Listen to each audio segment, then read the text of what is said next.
ગુજરાતમાં ગ્રામ પંચાયતની ચૂંટણી જાહેર થઈ ગઈ છે મિત્રો. તો ગામનો સરપંચ કેવો હોવો જોઈએ?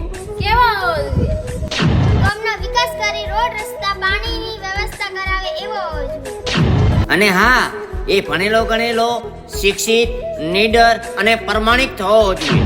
એક સરકારની યોજનાની માહિતી મેળવી શકે એવો હોવો જોઈએ. ઉદ્યોગપતિઓ અને નાનામાં નાના માણસને સાથે રાખીને ગામનો વિકાસ કરે એવો હોવો જોઈએ.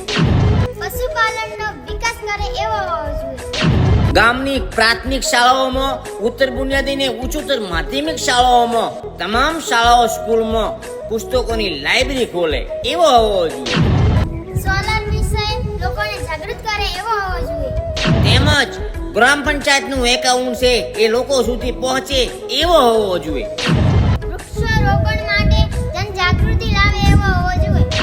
દવાખાનું બનાવી ડોક્ટર લાવી શકે એવો હોવો જોઈએ. ગ્રામ પંચાયતની જમીનનો યોગ્ય ઉપયોગ કરી શકે એવો હોવો જોઈએ. ગામડામાં ગ્રામ સભા બોલાવી યોગ્ય ઠરાવ બનાવી ઠરાવને પાસ કરીને ગામનો વિકાસ કરતા આવડવો જોઈએ.